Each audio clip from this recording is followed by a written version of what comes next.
Okay, good afternoon, everyone. We'll begin our AY program right now. And so let us have our opening prayer. Let us pray. Dear Father, we want to thank you for bringing us to a brand new Sabbath, a brand new AY.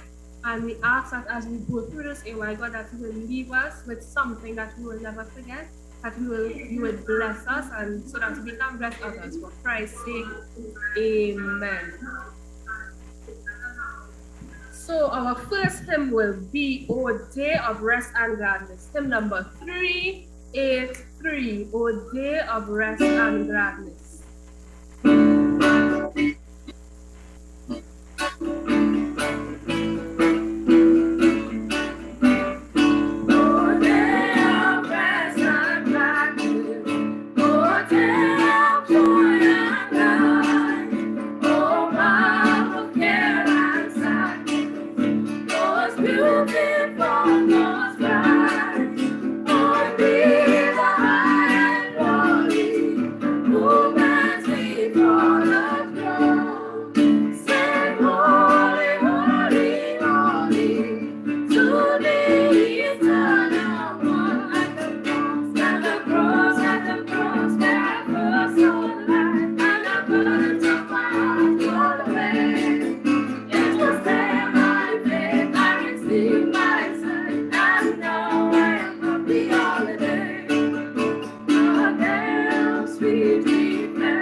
has healed the brokenhearted and set the captives free. He made the lame to walk again and caused the blind to see.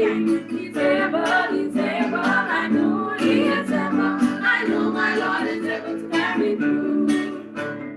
Fire, fire, fire, fire fall on me. Fire, fire, fire, fire fall on me. On the day of Pentecost, fire fall on me. On the day of Pentecost, fire fall on me.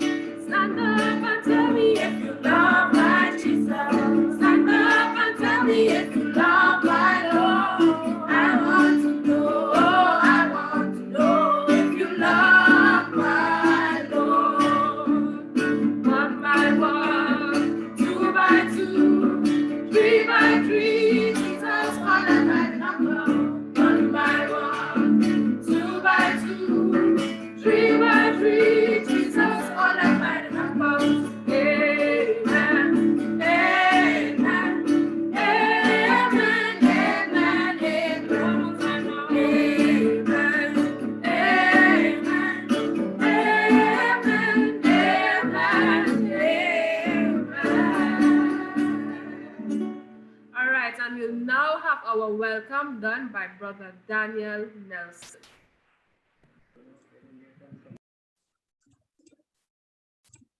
Thank you, my sister.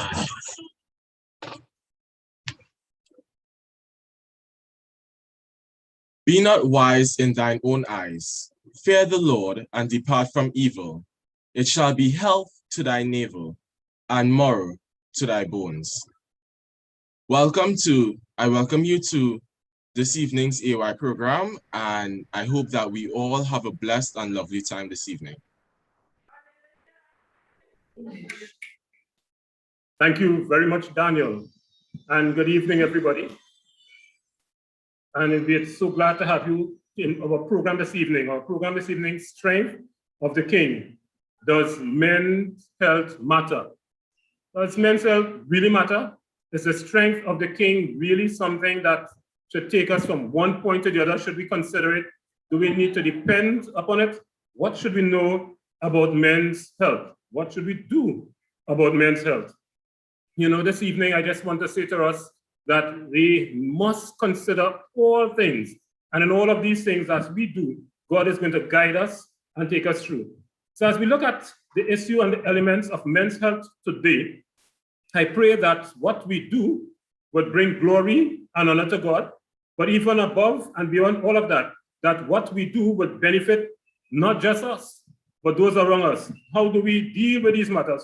For whom do we care? Who do we take care of? And all of these things. And so this evening, I want us to consider that what we do in relation to every one of these items is going to be beneficial to you, to me, to somebody else, and we can show each other that we care. Now, our items, as we go through this evening, we will just be looking at how we can benefit somebody else, how what somebody else does benefits us, and what we can do. Are there lessons from the scripture that we can learn? Are there things in everyday health that we can do? Or is it that we just move along with it? Now, the whole focus on what men do with their health is rather tremendous. It's rather amazing. You know, we look at it and everybody likes to laugh at men. You know, they're afraid of needles. Men are afraid of doctors. Men are afraid of all these things, but they only have mouths. You know, we can only talk. We're supposed to be the stronger of all of God's creation, regardless of who we may consider or with whom we may compare. But when we go through all of these things, what really is men's health all about? Is the King really as strong as we make him out to be? Is he really as durable? Is he really capable in relation to all of these things? But while we consider it all, let's remember that men's health is absolute. Because without a man being healthy and strong, everything would have to change. Everything would have to turn around. And can then the man still be considered the king if his health is poor, if he's not able to take care? But that's not the only focus. But that's where I want us to consider. That's what I want us to spend a bit of focus on this evening. Just a bit of it. Because while there are some elements of it, we cannot cover it all. But I want to share with you this evening that there'll be some great takeaways We'll not just be talking about it, we tell you to whom you can go to get some help this evening. So please stay tuned right through to the very end of the program and be blessed and be benefited by such. We now got an item of special music as the host plays for us that beautiful item coming to us from Sister Luan Modest. May God bless you as you are blessed by this item of music.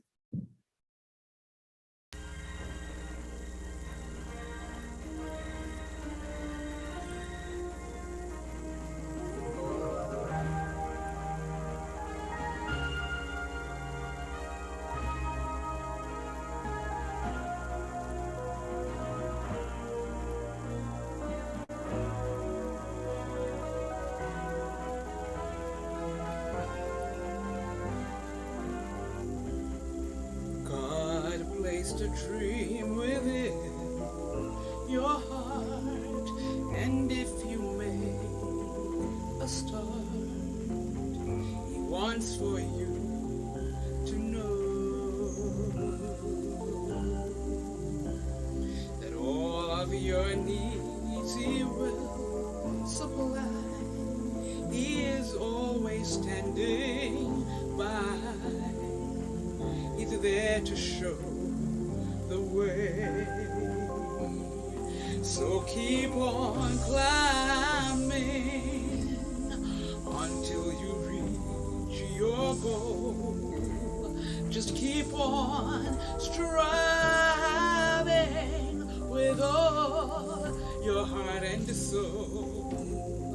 All things are possible with God, so don't give in. He'll move your mountains. He believes in your dreams.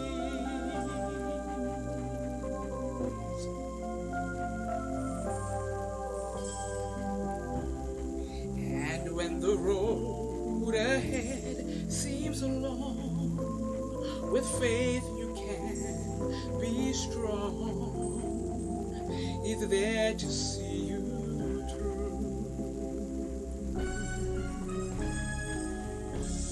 And with every step you will know what is right, for you will conquer in God's might. He'll bring that brighter day. So you just keep on climbing until you reach all your goals. Just keep on striving with all your heart and soul. All things are possible with God, so don't give in. He'll move your mountains. He believes in your dreams. You just keep on climbing until you reach that goal. Just keep on striving with all your heart and soul. All things are possible with God, so don't give in. He'll move your mountains. God can move those mountains. I know he'll move your mountains, for he believes in your dreams.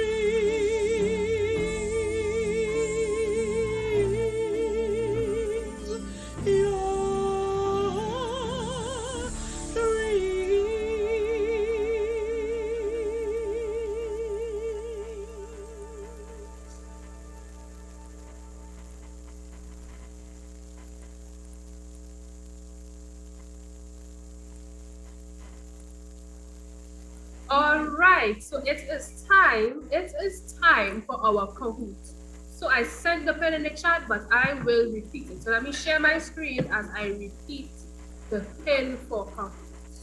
Even if you are on YouTube, you can still play because I will try my best to call out what you will need to hear with enough time so that you can answer the questions, okay? So the pin, as you are seeing, is 1438381. So let me give you the instructions. So you will go up on Google on your device and you will type in kahoot.it. Go into that, and when you see pin, you type in the pin on the screen and you will put in a username, then you will be entered.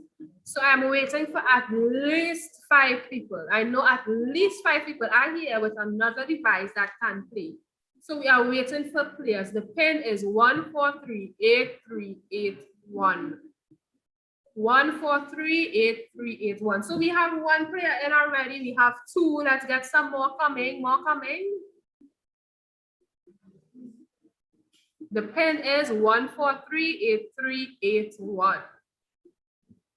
Right, good. We're getting some players. Right, so I think we can make it to 10 before we start. 1438381. Let's get some more players quickly.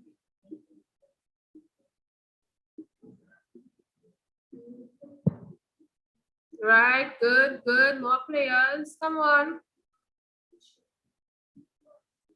I'm positive that you will have a good time playing Kahoots and you will definitely learn some more about the strength of the king.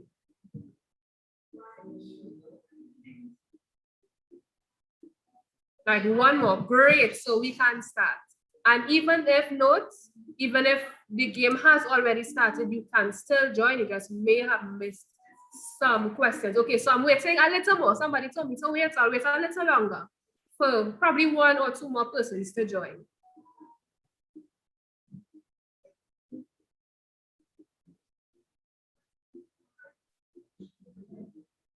All right, I'll wait for one more, and then we will start.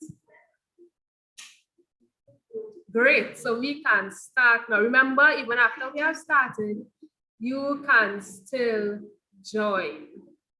All right, so I'll start. I'm counting down from 5, right? So if you're still trying to get in, you have to get in within this last 5 seconds because we need to start. So I'm counting down 5, 4, 3, 2, 1, and we are starting. All right, so get ready. 3, 2, 1, we are starting. First question coming up. And the question is, what is the most known healing miracle in the Old Testament? Red Hezekiah, blue Hosea, yellow Habakkuk, or green Haggai? I'm going to call it again quickly. Red Hezekiah, blue Hosea, yellow Habakkuk, and green Haggai.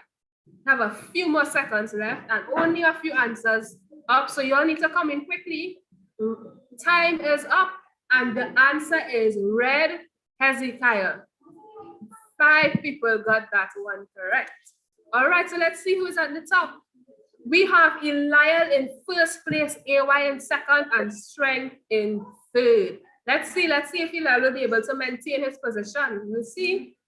Question number 2. The most secretive attempt at healing in the New Testament is red woman, blue man, boy yellow, or green girl. The most secretive attempt at healing in the New Testament, red woman, blue man, yellow boy, green girl. Let's see which answer is correct. And the answer is red woman. The most secretive attempt at healing in the New Testament is red woman. And that was the woman with the issue of blood. The most secretive attempt at healing in the Bible, the lady who touched the hem of Jesus's garment. Let's see who is at the top of the board. Let's see. And Eliel has gone down. Now we have Strength in first place, AY in second, and Babita in third. So congratulations to all you who have got up to the top. Question number 3. How many persons were resurrected in the Old Testament? Is it red 3, blue 2, yellow 1, or green none? Red 3, blue 2, yellow 1, or green none. Let's see which one is the correct answer. How many persons were resurrected in the Old Testament? And it is 3. 3 persons were resurrected in the Old Testament. 1 with Elisha, 1 with Elijah, and the one who touched Elisha's wounds. Those were the 3 persons who were resurrected in the Old Testament that the Bible records. Let's see question number 4. Oh, before question number 4, also we see that Strength has maintained first place. Congratulations. AY has not been able to beat Strength and get up to first place, but they are still in second, and Eli has gotten back up to third place. So we see who wins. Question number 4. How many persons were healed from leprosy in the Old Testament? Is it red 3, blue 2, yellow 1, or green none? How many persons were healed from leprosy in the Old Testament? Red 3, blue 2, yellow 1, or green none? That's in the Old Testament. And it's yellow 1. And that one person is Naaman. That's how many persons were healed, right? That's what the Bible records, them being healed from leprosy. There were others with leprosy, but the Bible records that miraculous healing of Naaman. So we have AY got up there to first place, and Strength has gone down to third place. Now we have Sugars in second place. And question number 5, how many persons other than Moses were healed from leprosy in the New Testament? Is it 2 red, blue 22, yellow 20, or green 12? Other than Moses, 2 red, blue 22, yellow 20, or green 12? And the answer is 3. Green, that's the answer. Oh, I'm sorry. I guess I'm not sure if we can disqualify this question or not, because the question was written a bit wrong. So and maybe they put the 3 who got that answer right, it was just by chance. I don't know. But it's supposed to be how many persons other than Moses were raised from the dead. So that's what it's supposed to be, right? Okay, so we'll ignore this question. If you got it wrong, if you got it right, pretend it never happened, okay? We wouldn't really be able to tell in the leaderboard, but just pretend it never happened. If you went down, try your best in the other questions to get back up. Let's see who is in first place. AY has maintained their first place, Sugars is in second, and now Daniel is in third. Question 6, how many persons other than Jesus in the New Testament were resurrected? Is it red 7, blue 29, yellow 5, or green 4? Is it red 7, blue 29, yellow 5, or green 4? How many persons other than Jesus in the New Testament were resurrected? And the answer is, let's see, answer 29. So let me give you a list of those people. I have it here. Give me a second.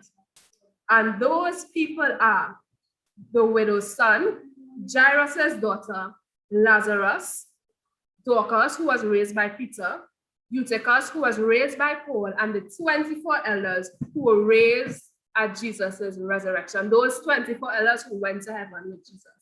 Okay, so let's see the leaderboard. It has not changed, okay? It has not changed. So you have some stiff competition here. Nobody is going anywhere. Let's see if anybody can move.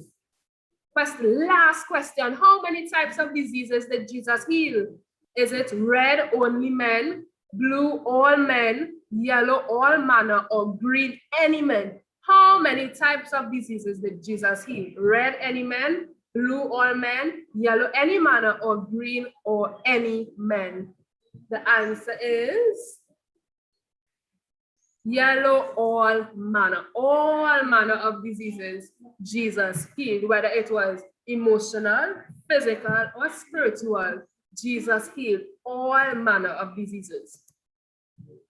And let's see the podium. In third place, we have Strength. Okay, very good, Strength. Second place, we have Sugars. And in first place, we have AY. So AY came out on top. So that represents all the Adventist youth of the church who played. So we all won. All right? So thank you so much, everyone, for participating in our game of Cahoots today. Don't worry if you missed out this time. You have another opportunity to play because we have a second game coming up shortly. And right now, we will have for you shortly, we will have our parable podcast, but we don't have it right now. So we have the next item on our program, which is Brother Avon Brown. So give us 1 minute. After Brother Avon comes on, we will have our wonderful weekly parable podcast.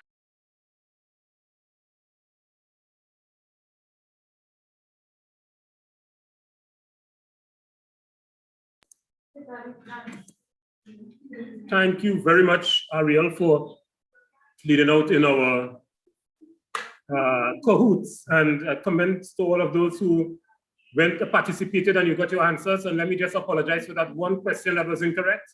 It's how many persons were resurrected other than Moses and not healed from leprosy. Moses did not have leprosy. And one of the questions may have been a bit disputed in terms of how many persons were healed from their leprosy. Some says Miriam is included in the lot, but I took my answer from what Jesus was saying, of all the people who were to be healed in the time of Israel, in the time of Elijah, he said that there was only one, Naaman the prophet. So that the illustration, the answer came from Jesus's statements in the New Testament. So if you dispute it, no problem. They are all in the scripture there. And so as we continue this evening, I want to share with us some of the things that are in the scripture. Jesus said to the Israelites that in terms of healing and diseases, he said none of the diseases that he placed on the Egyptians would be placed on his people, because he says, I am the God that healeth thee. And in that healing that God himself supplies, I want us to consider that the manifestation of God's miraculous healing shows us that what others suffered from, he said, we will not suffer from. As we go on in this program, we will identify a bit as to some of the diseases that many other persons suffered from. And God says, I will not put these on you, what they suffered from. And many of the diseases that the Egyptians suffered from, and let me say that quickly, when they did their autopsies on the mummified bodies of Egyptians, whether they were the pharaohs or otherwise, many of the diseases were oftentimes lifestyle diseases, oftentimes, or environmental diseases, where how we deal with our situation around us. And Jesus, if you notice carefully, throughout Deuteronomy, Leviticus, and Exodus, not necessarily order that they are in the scripture, I call them, but what Jesus placed there, he says, these are the diseases that will happen, but this is the way to order your life. And if we follow the principles that he gives, many of the diseases, we will not suffer from them. As we go into our program this evening, I would like to share with us our presenter. We go in this order: our first presenter, then we'd have a break, then we go to our second presenter. And as we do that, you would have the opportunity to listen. You would share your questions. You would share your comments, you would ask your questions, but you'd also be blessed by the presentations that are being done this evening. Our first presenter is none other than Brother Kevin Burton, who has his qualifications in management, but also in physical fitness. He's also very certified in this area. He's a a hike enthusiast, and he goes out far and wide. I've met Kevin in many different circles, many different environments, many different areas of life. And he's a very passionate individual into what he does. He's very committed, and he does not mix matters. That's a young man in whom I know not just myself, but the members of San Juan SDA Church is well pleased. He's also a fireman by profession. He's an instructor in many areas of what he puts himself to do. He's an automobile enthusiast. He loves driving. He loves driving. And we know young people like to drive. They love driving. That's all I would say. And so this evening, I share with us none other than Brother Kevin Burton, as he shares with us some of the beautiful things that God has given to him. And before he comes on, I want to let you know that please remain hereafter. We are going to be sharing with you some things that you can benefit from it's not just the information and the program this evening, but you get something to take away that will be to your benefit. So remain right through to the end. I give you now Brother Kevin Burton. All right, a good day all.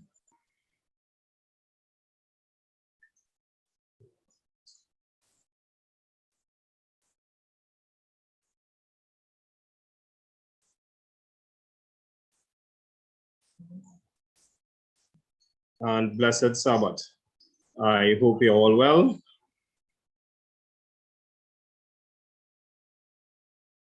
So today we're going to be talking about men's health. Of course, as Brother Avon would have rightly stated, and I thank you for that introduction, sir. And for those who don't know me, these are my qualifications. All right, bachelor's in management. I'm a trained PTI instructor. I also have certification from the American Amateur Fitness Association, as well as I'm a certified massage therapist. So, first and foremost, we'll start with what is physical fitness. Physical fitness refers to the physiological state of well-being that allows one to meet the demands of daily living.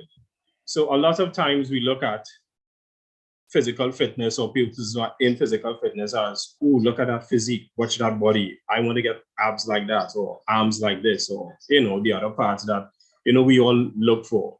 But that is not defined as physical fitness. Physical fitness is in tune or in line with what you are to carry out within your daily life. So it's not just about looking good, although that may be a plus state. But moving on with that, there are different components of fitness. So we all know, and we'd have had programs that dealt with things like yoga, which focuses on flexibility, but we are aware of the issues with yoga and the spiritualism that is behind it. But first and foremost, we have first body composition, of course, which is the toning of your body, how well it is that your body looks, and of course, the well-balanced body. So in terms of bodybuilders and all that good stuff, they actually go on diets where they cut down the amount of fat within themselves. They call it dehydrating as well, so that they actually lose water in order to go to those shows. Those shows actually, just when they go to those shows, is just for them to show their physique properly, and they actually see all the cuts, which is why they dehydrate. It's not natural to actually look that way throughout their lives. You actually need a certain level of percentage and water within your system with which you can survive. Good. So here we have one of our brothers here. We all know Brother Walk. And of course, he is doing some physical activity there with which, yes, I would have been part of these designing. And we could see that he is well enjoying himself, won't we say? All right. Of course, there are factors that cannot be changed. And these factors would include age. Of course, nobody could go back in time or nobody could say when they wanted to be born. Well, probably except Jesus, that is. We also have heredity. This, of course, is the genetics and so on that we would get from our parents and our forefathers, grandparents, the matriarchs, etc. Gender, well, we know that this is a hot topic right now because everybody feels that, they could do what they want and there's gender assignment, but we all believe in the biblical view, which of course means that you are either male or female. But as we look here, men are more likely to have heart attack or stroke than women of childbearing years. It believes that female hormones have a protective effect against heart disease. Of course, in dealing with men, we know that this is very important towards men. Going back to heredity, of course, you may understand and know that heart disease and so on can actually pass down through our genetics. Body fat, men versus women. Naturally, women have a higher percentage of body fat than men. So according, we all know the BMI standard, which of course ascertains the level of, the weight that you are supposed to have based upon the height that you carry. Of course, there are other various types of fat measurements, but generally they look at women's normal body fat percentage to be around the area of 25%, whereas men supposed to be much lower at 15%.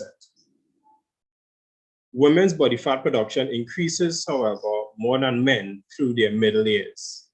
So generally, when you look around, you'll tend to see, but growing up here, she was real slim, but then after a while, she tended to put on a little more size. Of course, that happens naturally with the aging process. In women, fat is usually stored in the upper body or over the hips and thighs. So that is something that, of course, you will see or you'll notice about yourselves or women within your lives, etc. In men, however, fat, which is more in the line of visceral fat, whereas with women is subcutaneous fat. And we'll get to the differences between those a little later. With men, you generally see it around the stomach. Now, of course, men tend to wonder, well, why this is. I ain't eating as much or just so okay. But once again, with aging and with time, your metabolism slows down. And once, of course, you will not be burning as much fat as you used to. Generally, some men or women as you age, they tend not to experience or have that level of energy and vigor and vitality that you would have. So, of course, it's natural, but there are ways that we can combat this. So this is the only time a woman ever beat me, right? Okay, but this is just a highlight that women win the fight when it comes to gaining the type of fat that won't do as much harm to them as it would to us. So women win there. Take one for the team. All right. Good. Effects of various types of fat. So visceral fat is actually stored around the internal organs. And once again, more around the stomach area. Good. Whereas subcutaneous fat is produced around the hips, or really and truly is fat that is just under the layer of skin, hence the term subcutaneous. Visceral fat, however, has a lot of effects on the body, which will be cardiovascular disease, higher heart rate,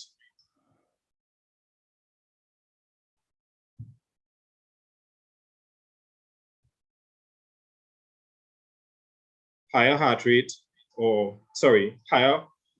disease risk, dementia and Alzheimer's, asthma, of course, breast cancer in women, colorectal cancer, and the like.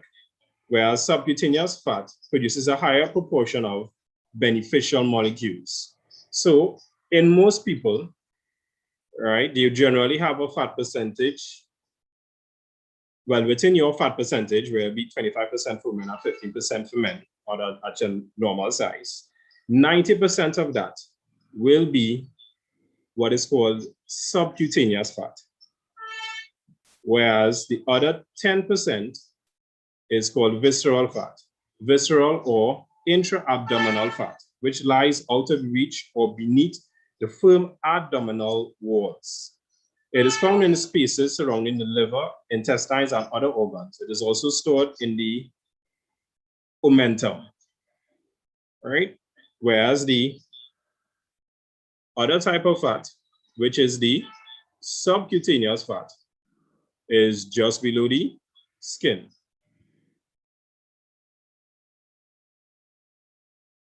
Factors that can be altered.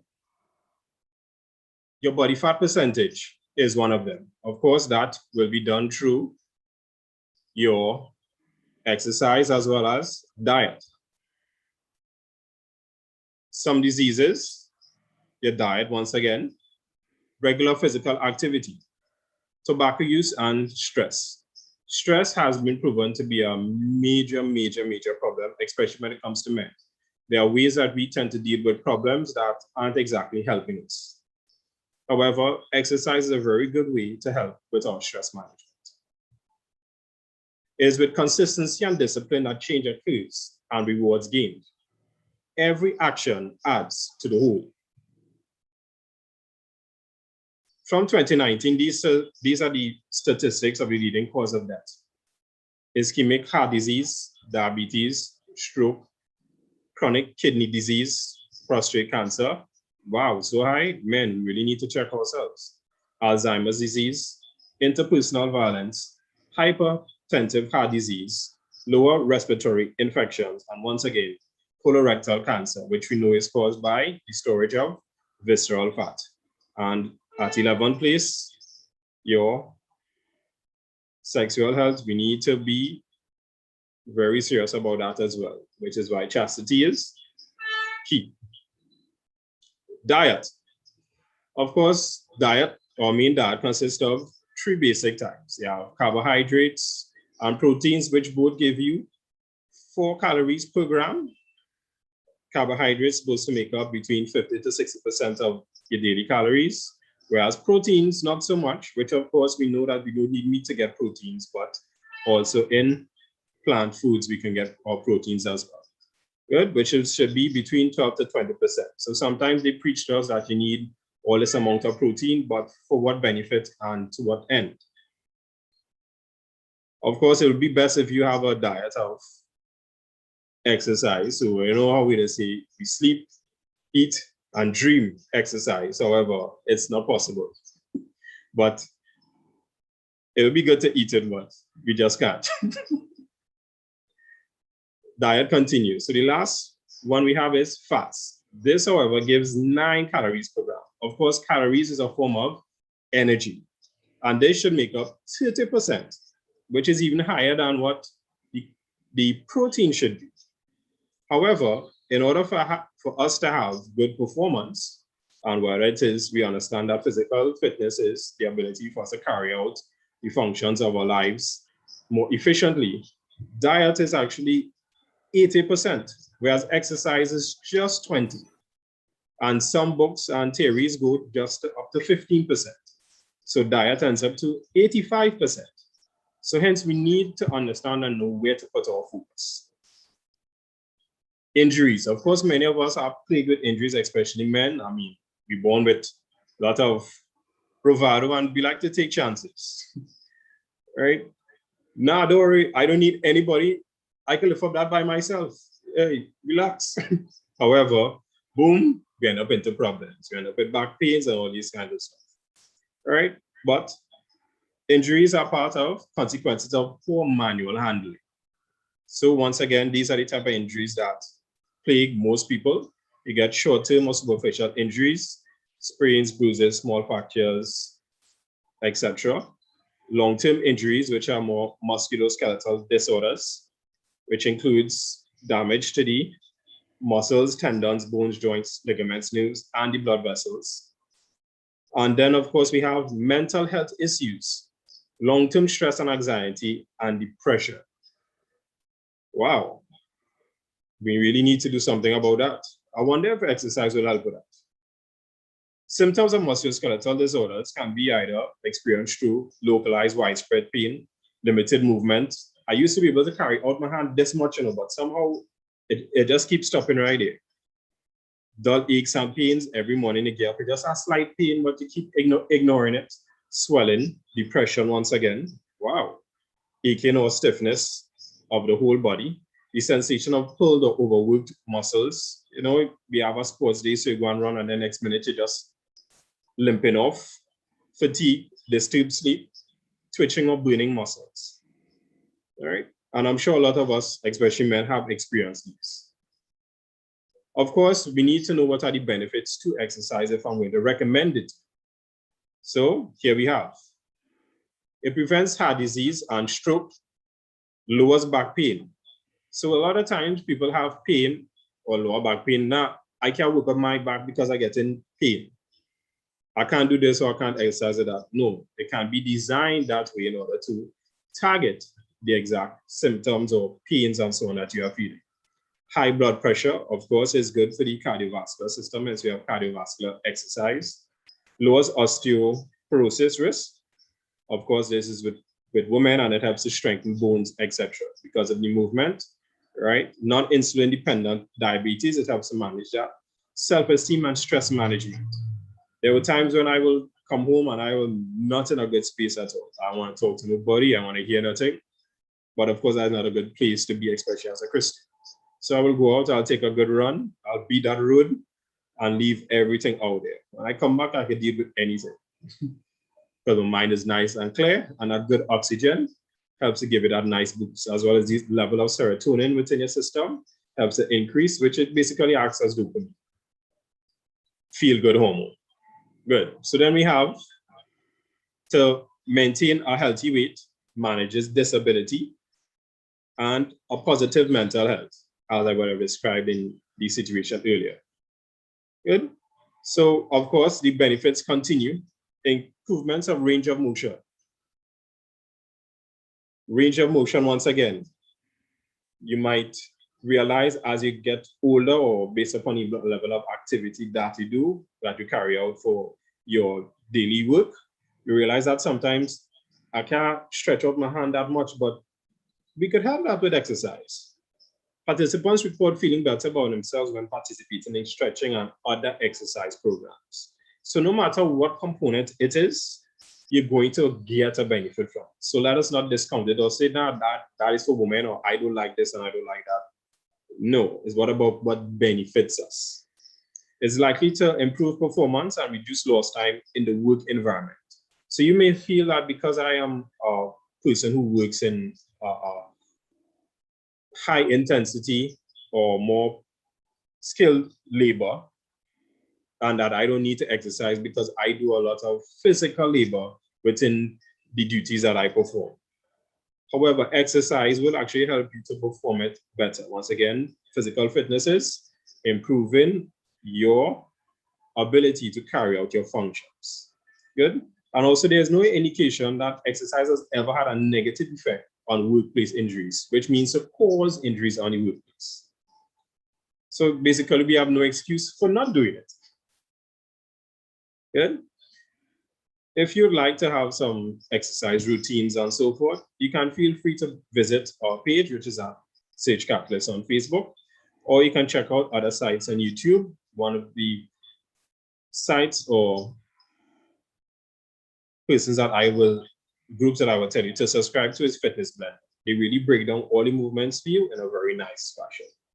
So once again, these are some of the sources that I would have used, as well as from my own personal understanding and from the training that I would have received. All right. So very much want to thank you for your time.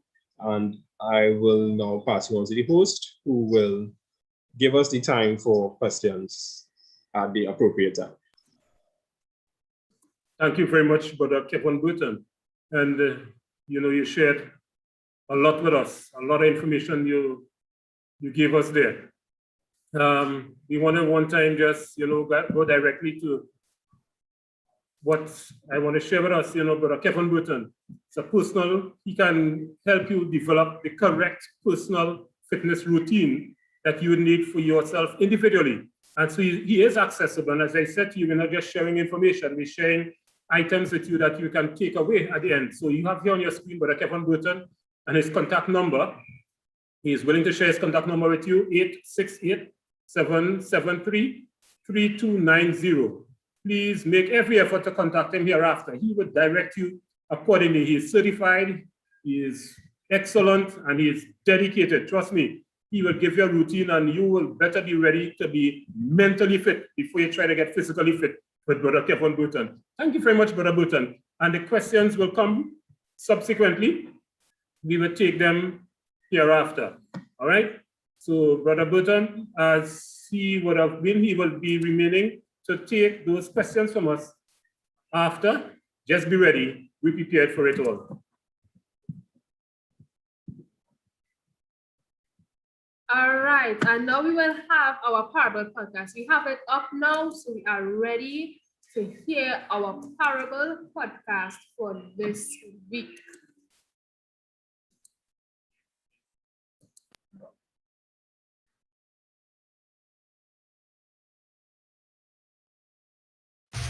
Good afternoon. I'm your host, Sarah Nichols, and this is the Parable Podcast.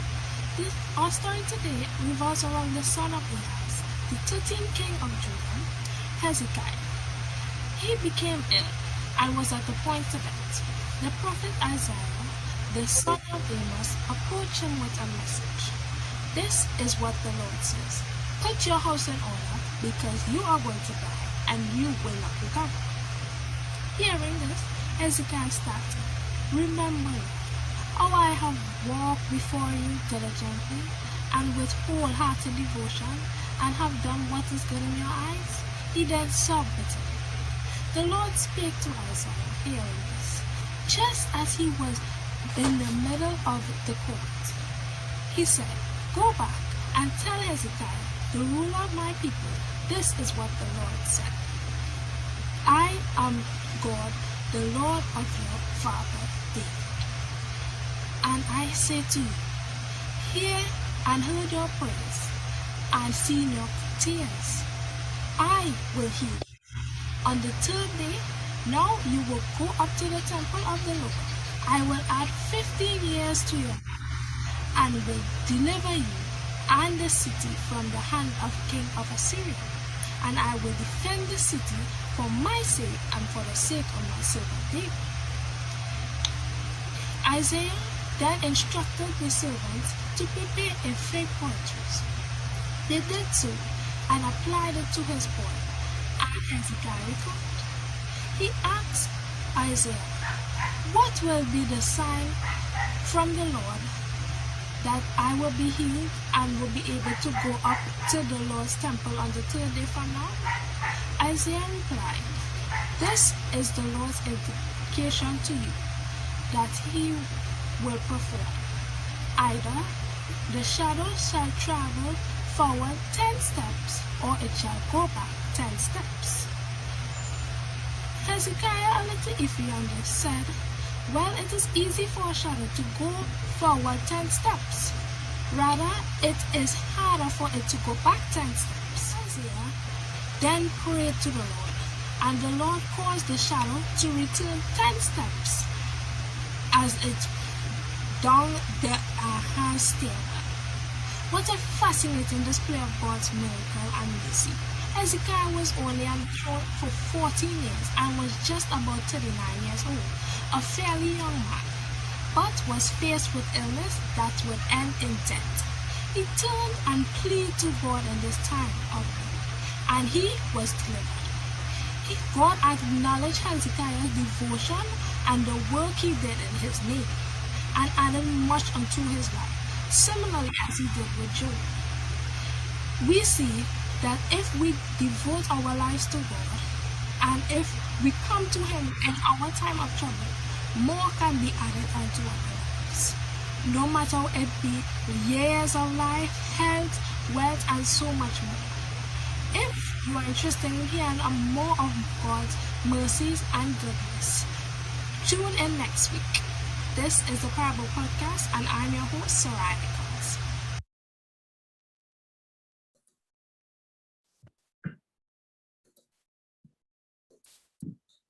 Okay, so that was our Parable Podcast for this week. Like Sarah said, if you want to hear more about God's word relating to the topic that we are looking at in AY, tune in next week for Parable Podcast. And right now we will have our segment done by Brother Avon Brown. But before that, well, actually right after that, we have another Kahoot game coming up. So I will share the pen with you now, just so you will know. And right after he's finished, you can go ahead and log in. So let me show you quickly what it looks like, and then I will place it in the chat. So this is what the pin looks like. It is 453 7489. So let me put it in the chat now, and you can also put it in the chat on YouTube. The pin, let me share it again, just one more time so we can see. 453-7489. Let me type it in. 453-7489. So that is the pin. Remember it for the next game. All right. So now we will have our presentation by Brother Brown.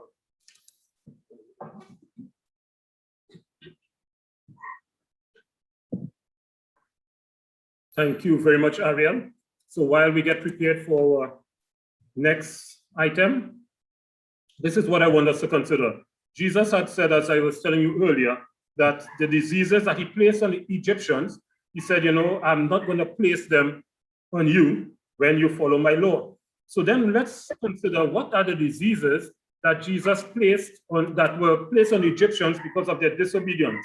So when they did the autopsies on some of the mummies, we will discover that many of the diseases that are present among us today were present all the way back then. And some of them included tuberculosis. I am not going to go through all of them. And when they did all their scans on all those things, they saw tuberculosis. They saw, and there's one that I want to make mention of, metastatic, forgive my title, but the cancer, the prostate cancer that goes all through your body. There's some things I just tap my tongue a little, but I can tell you what it is. That prostate cancer that spreads through all the body of the male in particular, those were also there. There were sinus diseases, there was dysentery, there was, let me scroll through, and not just the mummies of Egypt, but they looked through the history of man and realized that this happened all the way, even cirrhosis of the liver. And they recognized that many of those persons, based on the cirrhosis that they suffered, was not necessarily because of a habit of drinking, but because of their lifestyle and their foods, and many other diseases, smallpox and all of these things. And many of these diseases occurred because oftentimes their life practice, there's also heart defects and lung infection. And because of the lifestyle, how individuals ordered their surroundings, how they lived, how they exercised, or the lack of it, how they ate, or the lack of it, and all of these things.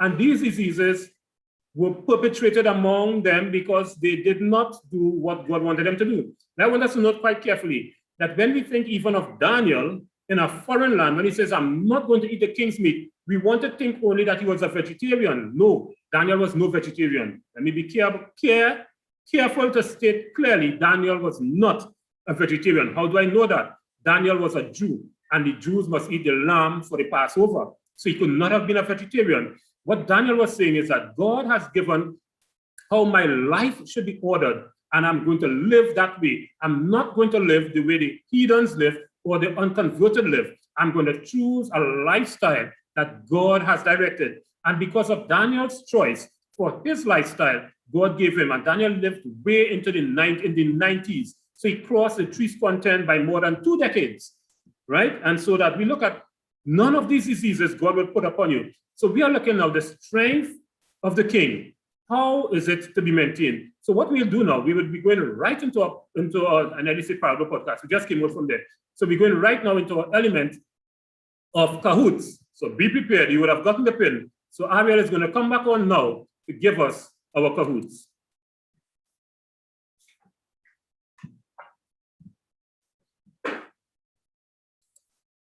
All right, so let me repeat the pin while I share my screen, and the pin is 453-7489. So you're going to do the same thing you did for the last Kahoot.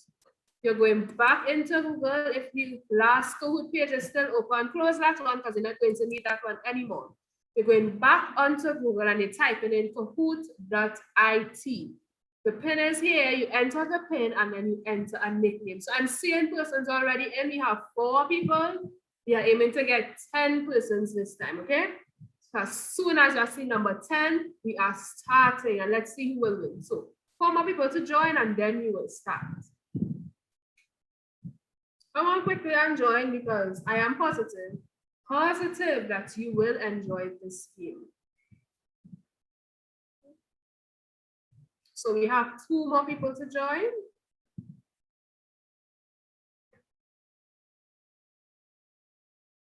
Two more people, quickly, come on.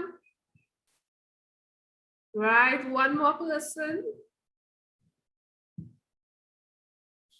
And this game would be focusing on strength of the king. So that is what the questions will be focused on in this game. Okay, so we are starting.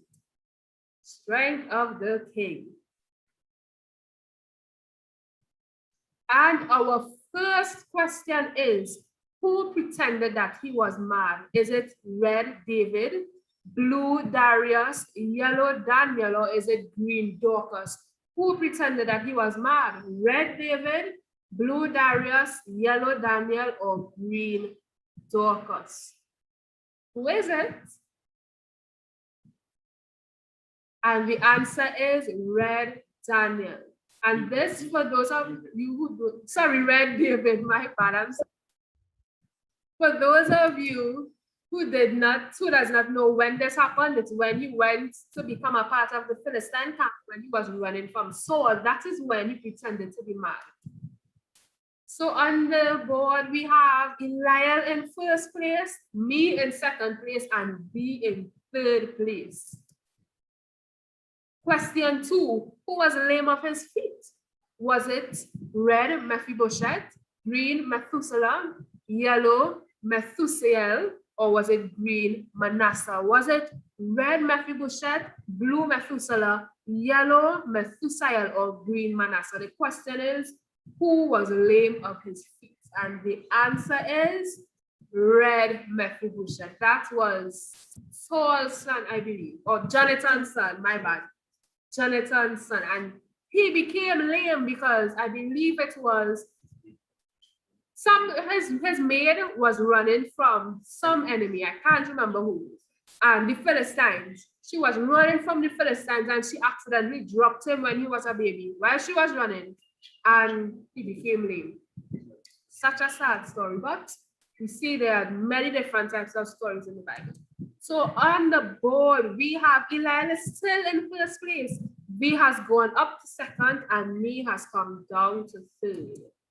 Question number 3. His hand withered for condemning God's prophet. Is it red Judas, blue Julius Caesar, yellow Jehoiakim, or green Jeroboam? His hand withered for condemning God's prophet. Red Judas, blue Julius Caesar, yellow Jehoiakim, or green Jeroboam? And the answer is green Jeroboam. Green Jeroboam. And I believe he was a king, the first king of Israel. After the country split into 2, the first king of Israel, his hand withered for condemning God's prophets. And on the scoreboard, things have changed. Eliel has gone down to second and strength has come up to first. We want to congratulate V for having 3 correct in a row. We have a streak. Okay, so question number 4 says, he suffered hair loss. Is it red Eli, blue Elisha, yellow Elijah, or green Enhakor? Is it red Eli, blue Elisha, yellow Elijah, or green Enhakor? Who suffered hair loss? Let's see. It is blue Elisha. And if you remember the story, right after Elijah was taken up to heaven and Elisha crossed back over the Jordan, that whole thing happened. There were some children who mocked him, calling him the bald-headed prophet. And remember that the bears came out and ate the children because they were mocking God's prophet. So Elisha suffered hair loss. On the scoreboard, we have Eliel has gone back up to first place with a streak of 4 correct answers in a row. Strength has come down 1 and me has come down 1. So question number 5, they are dumb. Who are these people? Are they red false prophets, blue false worshippers, yellow false gods, or green false teachers? Tricky question. Is it red false prophets, blue false worshippers, yellow false gods, or green false teachers. They are dumb. And the answer is false prophet. Only one person got that correct. Interesting. They are dumb. Okay, and on the scoreboard we have Amelie is in second place. Congratulations, Amelie, with a highest answer streak of 3. Eliel has maintained first place and Strength is in third place. Question 6, he had a terrible skin disease. Is it red, Naaman, blue, Nebuchadnezzar, yellow, Nathaniel, or green, Nathan the prophet? Which one? Is it red, Naaman, blue, Nebuchadnezzar, yellow, Nathaniel, or green, Nathan the prophet? He had a terrible skin disease. The answer is red, Naaman. We know that Naaman suffered from leprosy. So we saw that most people got that one correct. Now, Nebuchadnezzar did not have a skin disease, but he did go mad. 2 different things. One had a skin disease, one went mad, right? So on the scoreboard, we see Eliel has still maintained his place. Strength is in second place, and Amelie, unfortunately, has gone down to 3rd place. Question number 7. He was obese, but he died from stab wounds. Is it red Eliezer, blue Eliab, yellow Ehud, or green Elkanah? Who is it? Red Eliezer, blue Eliab, yellow Ehud, and green Elkanah. Forgive me if I pronounce that name wrong. But he was obese, but died from stab wounds. And it is yellow Ehud. And he was a fat king who oppressed the Israelites, and he died from a stab wound. So we have on the scoreboard, Amelie is back up in second place, and me is now in third place. And B has moved up to fourth, while Eliel maintains first place. One more question. Let us see if anybody will beat Eliel to the top, and we will see who will win. Let's see if Amelie will make it to first place. Last question. He was found malnourished in the desert. Is it red the Ethiopian, blue the European, yellow the Englishman, or green the Egyptian? Was found malnourished in the desert. Red Ethiopian, blue European, yellow Englishman, or green Egyptian? And the answer is green the Egyptian. The Egyptian. And that story was one of David's story. That's when David's family was captured. That story is also along the same time when he pretended to be mad when he was going to the Philistines. So go look them up, go read them, and we will see. You will go and you'll find out, okay? So on the podium, let's see. In third place, we have Amelie. Unfortunately, she did not make it to first, but she's in third. We have Eliel in second, and who has beat him to first? Let's see. In first place, we have V. And our runner-ups are me in fourth place and 5 in fifth, Strength in fifth place. So congratulations to all you who placed on the board this afternoon. I know that you would have had a lot of fun playing Kahoots with me this afternoon. Unfortunately, we don't have any more for the day, but come back next week and you will have another lovely game waiting for you. So that is the end of our Kahoots this afternoon. So we will now go on to the next item on our program.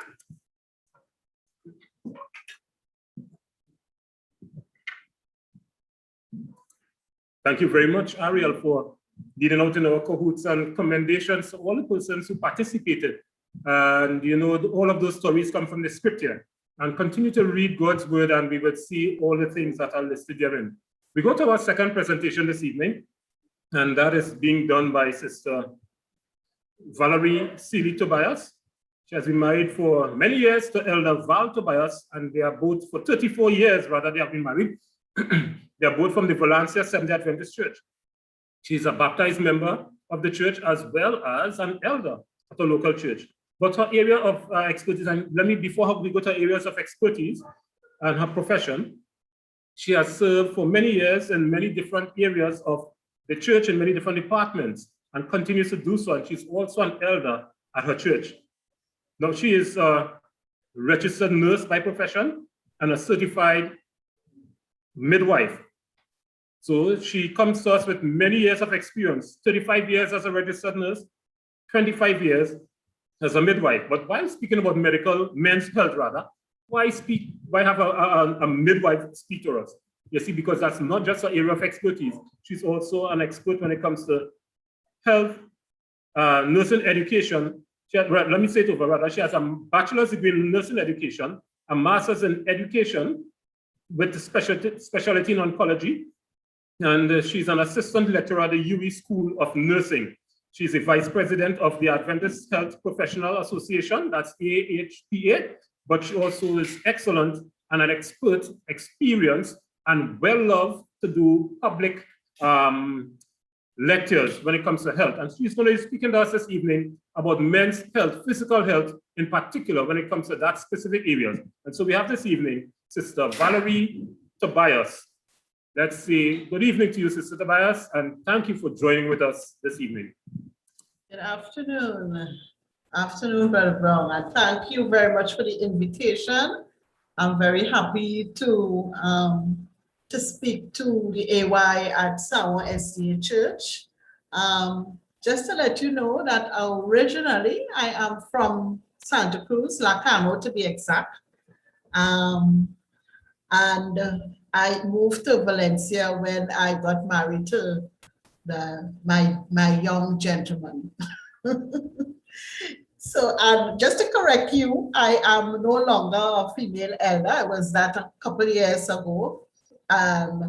So right now I just serve as head Sabbath school superintendent and health secretary. But I would have served in many other capacities, and I'm very glad to do that. So I'm going to get right into it. Right into just the slideshow. And I decided to look at some of the men's health issues that are common to both young men and to mature men in Trinidad and Tobago. Because I felt that, you know, being AY, I felt that a few young men would be in the audience. So I just want to look at some of those health issues common to younger men. We're going to also look at how do we recognize those health issues, how they manage, basic things, just no detailed information. Then we're going to look at what are the common health issues among older men, look at how we recognize those things, how they can be recognized, and again, how we manage, how those can be managed. So the areas are quite in depth, so I had to try to condense a lot of the information. So when we talk about younger men in Trinidad and Tobago, mainly we would see things like some inherited conditions, like sickle cell anemia, thalassemia is another blood disorder, asthma, infections like urinary tract infection. So you will see those kinds of conditions, injuries, and Mr. Burton talked about some of those injuries when they're doing physical fitness activities, so sporting activities, things in relation to work and recreation. And one of the cancers that you tend to see in younger men would be testicular cancers. Right, so I put some pictures there, and just to point out to you, this picture on the lower picture, that represents somebody with thalassemia. And just to note as well that thalassemia tends to occur in the Indian population, while sickle cell anemia tends to occur in the African population. You may know of some persons who have either of those conditions, and most of them have to be taking blood quite frequently, right? So I'll just talk a little bit about each one of them. So how do we recognize and how do we manage those conditions? So the inherited ones, mainly, as I said, sickle cell anemia and asthma. So the sickle cell anemia, you will see, I put some pictures there. So some of the things that the young man may have, and they will start having it when they are children, very young, probably from about before a year old, you may see children complaining of severe joint pains, joints swollen, fingers swollen. They may get priapism, which is the painful erect penis. You may have a swollen abdomen because the spleen inside the abdomen becomes very swollen, and they tend to have a lot of bone pains. So when these things start to manifest in the child, eventually they will have to be in hospital very often. And pain is the predominant symptom that occurs with these children. And therefore they are given pain medication to help them. And they are asked to eat well. They are asked to remain hydrated, drink lots of water. And those are the things that helps them to get over the what we call the sickle cell crisis. Right, so they tend to have it very often, and they grow into it. Before they used to say, a couple of years ago, they used to say that these young men and women, because women get it as well, they would tend to die before they reach 20. But there are a lot of sickle cell anemia sufferers who can live beyond that once they maintain their health. And I know quite a few of persons. One of them, I know him, he's a nurse. And once they maintain their health, they remain hydrated, they exercise, they eat well, and so on, they tend to avoid the various crises. Asthma is another very common condition that can occur in our young persons. And again, they start seeing it when they are probably before they reach age 1 and thereafter.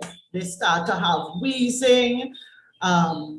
If they have any kinds of infections and so on, it's very easy for them to have an asthmatic attack. And for the parents who is probably sometimes unaware of the fact that they are asthmatic.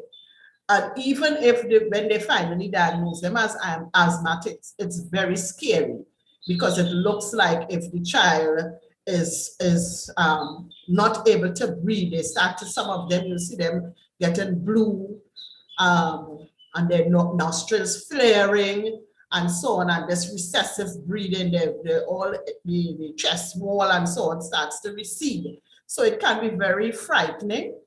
And those children who are asthmatic as well, they tend to have a lot of allergies, skin allergies, allergies to anything, right? And as well, they tend to have bronchitis. So those are some of the things, the ways that you can recognize that the child has asthma. Some of the other infections that are common to young men would be urinary tract infections, skin infections, sexually transmitted infections. The urinary tract infections, they would have them because sometimes they don't drink as much water as they should, or sometimes it has to do with cleanliness. So they don't make sure that they clean themselves, especially the penis and so on, properly and so on. So they can get urinary tract infections. And that one of the symptoms of that urinary tract infections would be painful urination. When they go to pass urine, it's painful. They can have skin infections, fungal infections like athlete's feet. You can have lotor, those kinds of conditions you will see among the young men. The sexually transmitted infections, well, as our other presenter said, you know, our focus is really on trying to encourage our young men and women, our young women to, you know, remain without getting involved in sexual activity until they're married.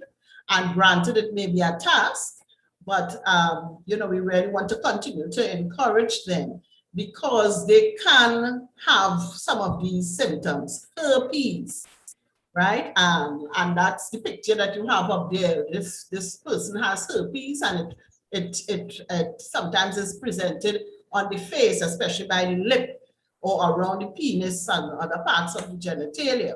They can get HIV. They can get a condition called mononucleosis, which is also known as kissing disease, because it's easy to pass on when you have kissing involved. And of course, the human papilloma virus that we're hearing a lot of now.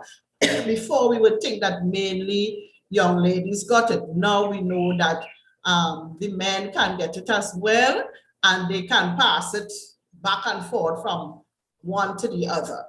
And HPV, or human papilloma virus, it has been found now to be the cause of cervical cancer in the females, right? And before, when they were doing studies and so on, they felt that only the women were affected that way. But they're also realizing that the men can now be affected with cancers of the throat, cancers of the mouth, and so on, right, because of HPV. And then you have the other known sexually transmitted infections, or just to note that it's called sexually transmitted infections now, or STIs. Before it would have been called venereal diseases. You have gonorrhea and syphilis. And syphilis in particular, once that gets into the system and is untreated, the person can eventually end up blind. They can have all kinds of other conditions.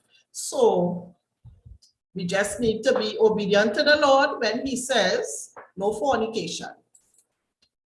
Then you have common injuries in relation to young men. You will have in relation to recreation, while sporting activities, such as sprains and strains and fractures, and that was spoken to by our last presenter. Then you also have work-related injuries. Those can occur as well. And those work-related injuries, I have some pictures up there where the injuries, it could be back injuries, it can happen from a fall, you know, from electrocution. If you're not sitting properly in a chair, you could fall and damage your back, wet floor, etc. Those injuries can happen at work. You can have eye injuries as well, because things can get into your eye, electrocution, etc. So those are some of the injuries that can happen to younger men. So one thing I want to mention as well, because one of the cancers that turns up in younger men would be testicular cancer. And just like how we encourage the women to do self-breast examination, I want to encourage the younger men to also do testicular self-examination. So every month, you check your testicles, both of them, and you are looking to see if you find any lumps or bumps or anything that is unfamiliar to the normal structure that you usually feel. So only if you feel it, then you will know if it is abnormal, because sometimes you wouldn't know how it really feels. Okay, so these are the steps there. You hold the testicle one at a time in each hand, and you can do it while in the shower, and you feel, and you are trying to feel to see if you apply light pressure, and you are trying to feel if there's any strange lumps or bumps in the testicle, and you also try to feel along the spermatic cord on the side and so on, and you're feeling for the same thing, any strange lumps or bumps. And if you do find anything strange, then of course you go to the doctor for further examination. So we're moving on to health conditions that are common among the older men. And some of the information was already shared as well with the last participant. And I'm also talking about, according to the World Health Organization and according to the Pan American Health Organization, the leading cause of death among men in Trinidad and Tobago, from when he spoke about 2014 or 2019, even up to now, it is still heart disease, the leading cause of death. And you can also have diabetes and hypertension. They are the greatest contributors to those cardiovascular diseases, and strokes, also known as CVAs or cerebrovascular accidents. Diabetes and hypertension contributes the most to developing these cardiovascular conditions or heart diseases. The second leading cause, and it's climbing, it has been climbing, prostate cancer is the second leading cause of death in Trinidad and Tobago. And I must mention, I did not put it here, but research has shown that over time, that Trinidad and Tobago is fourth in the world with prostate cancer. Fourth in the world. Kidney disease is another leading cause of illness and death in Trinidad and Tobago. And again, diabetes and hypertension, mainly hypertension, can bring on kidney disease in men. In women as well, but we're talking about men today. So how do we recognize hypertension? And that's important, because if we control hypertension, if we control diabetes, then you would not have damage to the heart, right? So how do we control it? First we have to recognize it. How do we know what is high blood pressure? So I put a picture there of a machine that you tend to use at home, and on it you see some readings. So the first reading, the 143, that is known as the systolic pressure, and that is the pressure that is exerted by the heart when the heart pumps. When the heart relaxes, then you still have pressure within the blood vessels, and that's known as the resting pressure, which is the diastolic pressure. So that the one on top is the systolic pressure, the one below is diastolic pressure, and the machine usually has the pulse beat as well. So this reading that you see here, it is stage 1 high blood pressure. Just to mention as well, for you to recognize high blood pressure, for you to be diagnosed with high blood pressure, it is not just on one reading that would be elevated. The normal readings, and I have it on a chart here, normal, the one on top, which is the systolic, is usually less than 120 millimeters of mercury, and the diastolic is usually less than 80 millimeters of mercury. When it's elevated, it means that it is above. It can be 120 to 129 and so on. And sometimes you may have an elevated blood pressure, and that's normal. For example, if you exercise and climbing steps or whatever, you may have this one off. When they check your blood pressure, it may be elevated like this, and that's just elevated. But when you are diagnosed as having high blood pressure, it means that you have numbers higher than that, right? And it is consistently high like that, right? So if you go like twice to the doctor and you have high readings like this, then they would diagnose you as having high blood pressure.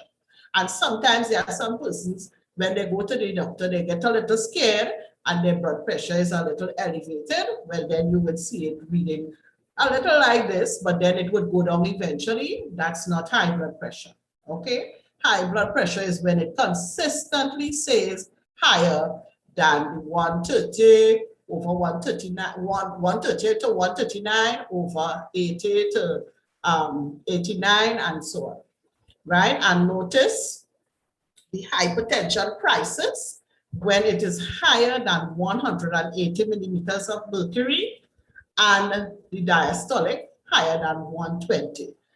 When it is like that, hospital immediately. hospital immediately because it could indicate that the person is going to have a stroke or having a stroke. Okay, and why do we need to pay attention to hypertension? High blood pressure can damage several organs in our body and cause other conditions or complications, let me put it like that. So if it affects the blood vessels that are in the brain, you can get a stroke. You can get, if it affects the in the eye, blindness can occur. That's when you can get glaucoma and so on. You can eventually become blind. If you have high blood pressure, it can damage the blood vessels of the heart, and that can cause you to have a heart attack, or you can have heart failure. Eventually, it can damage the blood vessels in the kidney, and you can have kidney failure. So all of these are what we know as cardiovascular conditions. And as you see, they can lead to death. They can lead to illness, severe illness, and death. So we're moving on to diabetes. So with diabetes, a next very common condition, and it can occur in younger persons. When it's in younger persons, they used to call it juvenile diabetes, but now it's called type 1 diabetes. And how do you recognize that you may have diabetes? These are the symptoms. I put it in picture form. Frequent urination, so you find yourself going to the toilet very often. Even if you're not drinking plenty of water, you still find yourself going often. Unexplained weight loss, so you're not exercising or anything and weight is just dropping. Increased thirst, you just feel that you want to drink all the time. You feel very tired, excessive fatigue. You may, in some instances, you will have, you start to put on a lot of weight. If you have any injuries, you find it takes long to heal, slow healing, excess sleep, so you're just sleeping and can't get up, blurred vision, you're watching at the computer, you're driving on the road, etc., and you see it blurry. All of those are classic signs of diabetes. And if it is, you have any of those signs or several of them, then you need to check yourself. Go and check to see if you have an elevated blood sugar reading. So how do you manage type 2 diabetes? Type 2 would be what comes on as you mature, right? So sometimes they call it maturity onset diabetes. The type 1 is what you get when you, sometimes I would say that let's say that it usually comes in as a teenager, but sometimes younger, and it has to do more with genetics. This one, the type 2, has to do with habits, your various eating habits, etc., that can cause damage. Eventually, if you have damage to the pancreas, then the pancreas is unable to produce insulin, and the insulin is what brings down your blood sugar or helps the sugar get into your cells for your cells to utilize. So if that is not happening, the insulin is not being produced or the insulin is limited, then the sugar remains in the blood and manifests itself as high blood sugar. So how do you know? How do you manage it? Usually the dietitian, you would be sent to a dietitian, and the dietitian would help you to come up with a healthy eating and activity plan. So it's a matter of eating well and exercising. You test your blood sugar and keep a record of it. You test your blood sugar every day. That's why I have the machine there, picture with the machine. You learn to recognize the signs of high or low blood sugar. So when it's very high, you have blurred vision and so on. When it's very low, you feel like you want to faint and you start to cold sweat and so on. So you have to learn how to deal with those signs and symptoms. It's important that you take your medication as ordered. If it is tablets, if it is insulin, you take it as ordered. You monitor it's important to monitor your feet, your skin, your eyes, and so on, because just like hypertension, those are the areas that can be affected, and therefore you can have damage to the feet, damage to the skin, lots of infections, problems with the eyes, and so on when you have diabetes.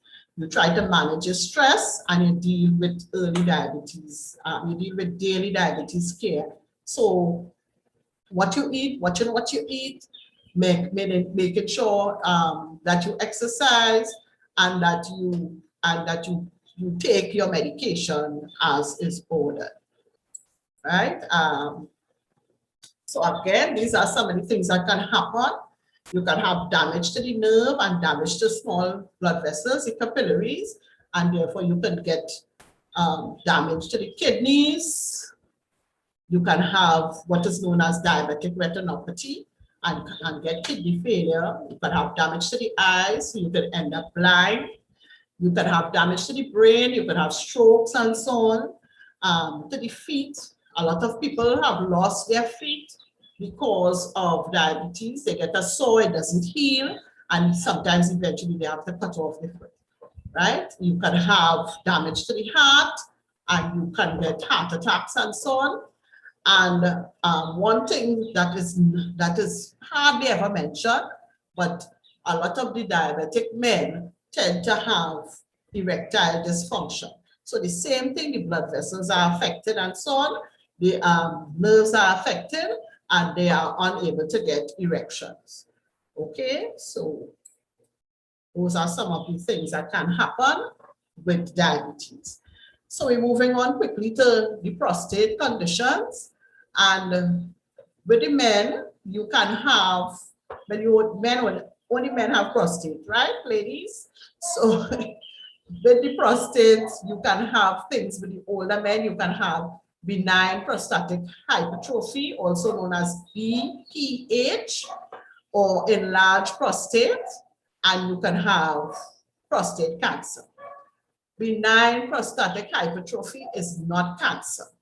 It's not cancer, it's not cancerous, but in a few cases, when persons have benign prostatic hypertrophy, it can eventually become cancerous, but not all times would it become cancerous. When it is BPH, this picture shows what happens, picture on top. So you have a normal prostate, which is around the tube that brings the urine from the bladder to the outside. That prostate gland is around there. When it becomes, as you get older, as the men get older, that prostate becomes enlarged. It happens most times in most men. So by the time they start to reach the 60s, the 70s, etc., you find they start to have problems passing urine. It's a very big problem in Trinidad and Tobago. Very big problem. Prostate cancer, on the other hand, same thing. Instead of the prostate gland just getting large, it now becomes cancerous. And with cancer, the cancer keeps growing and it can start to get into the various tissues all around. So it can grow into the bladder, it can grow into the urethra, which is the tube bringing the urine out. It can grow into the rectum, etc. Right? And it can metastasize, which is the word that the brother was looking for. It can become metastatic. I'm titled too. So when that happens, the cancer now spreads to different parts of the body. Generally, it spreads first to the back, to the spine. And therefore, one of the signs, once you start having severe back pain, when you have problems to move, to walk, and falling down and so on, it means it has spread already to the spine, right? One other point I want to mention about prostate cancer is that it is one of the slowest growing cancers in all the different kinds of cancer. It takes long to grow, but because if the men are not looking and trying to find out, can I have this? Then they leave it, and and by the time they discover it, it has already spread, and then it becomes way too late for them. And that is the biggest problem in Trinidad and Tobago. The men don't want to go and get tested, and they leave it too long. So how do you know? How do you recognize that you may have either benign prostatic hypertrophy or BPH or prostate cancer? So these are some pictures showing the signs and symptoms of benign prostatic hypertrophy or hyperplasia, a weak urinary stream. So usually by the time gentlemen are into their teens and young men, when they pass in urine, it gets all over it because it could hit the wall, right? The stream could hit the wall. But when they start to get older and the prostate becomes larger, you find the stream now is weak. So you can't get it to reach into the toilet bowl. It's dropping all on the floor, right? You have frequent urination, so you find that you want to go to the toilet very often. Sometimes you feel like you want to go, and by the time you reach there, no urine coming out. And then you have the other one, which is dribbling. So after you pass urine, it's running still, right? Because the bladder is not getting to empty because the prostate is enlarged. You feel like if you want to pass urine and when you go, nothing coming out, or you have to wait, you're taking long to pass urine. Or you will have, as I say, leakage of urine or overflow. So you will have urine coming out. You feel you finish already and you pull up your pants and whatnot, and then all the pants is wet, right? Because you have leakage of urine, you have frequent urination during the night. So you have to get up often to go and pass urine. So those are signs of enlarged prostate.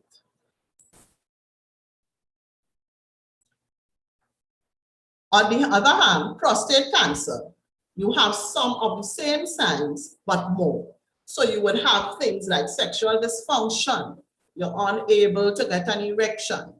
You have weakness of the limbs, the legs. And when, as I said, when you start to have weakness of the legs and you're falling down all over the place and back pain and so on, it means it has spread already.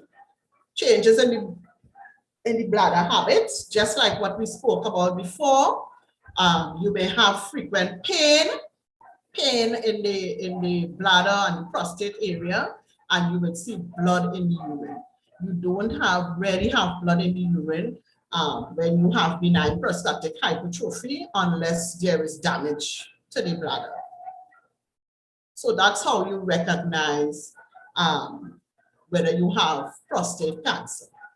What should you do when you have prostate cancer? You need before you may even get prostate cancer, you can find it easily. You can find it at stage 1 or very early when you do screening.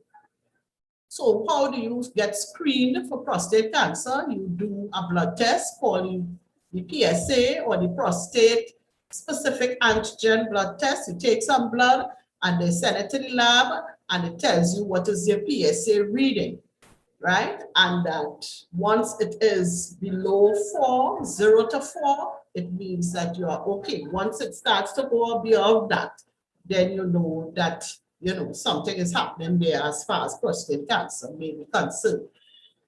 Another test, screening, is having a digital rectal examination, and it is advised for men, especially Black men. By the time you reach the age of 40, you try annually to go and have a digital rectal examination. And in that, the doctor is able to find and feel the prostate. And if it feels hard and so on, then they would do further testing. Then they would do probably an ultrasound or a biopsy. So the other one, this picture here, the last picture shows the ultrasound, where they push the probe up in through the rectum and it gets near to the prostate and they're able to look at it on the screen and tell if the prostate is not only enlarged, but can be cancerous. Okay, how do you manage? One of the things is to know your risk factors. What's the risk factors? What puts you at risk for developing prostatic cancer? Being male, women don't have prostate, so being male puts you at risk.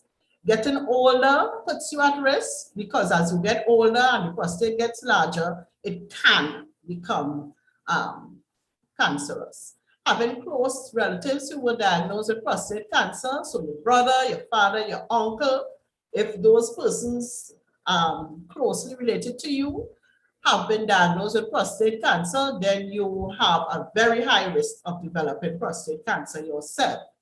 Diet high in fat, lack of exercise, those are things as well that put you at risk.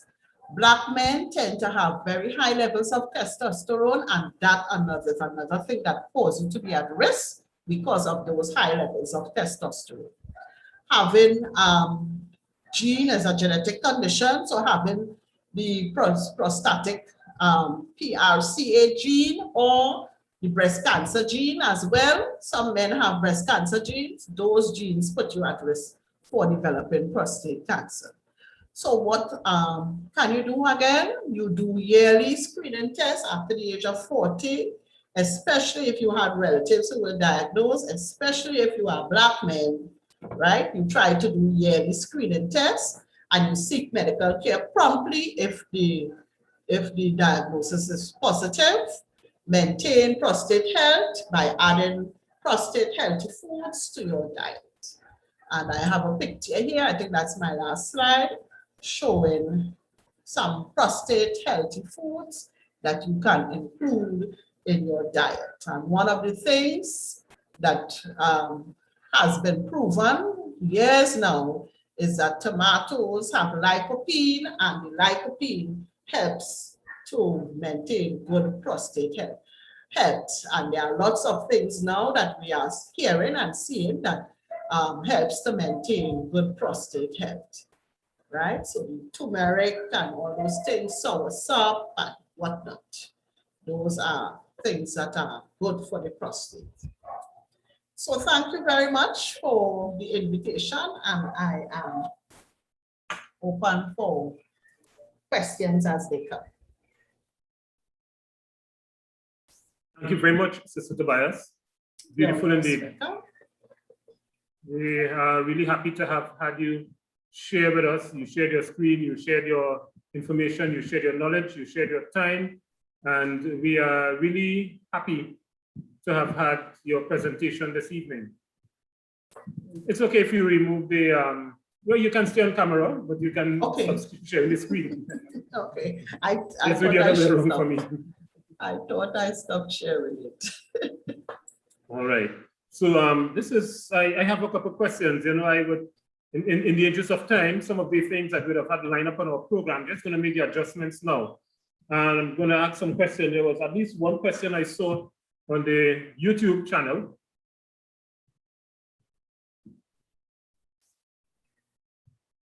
Okay, there's, let me just see what is happening here.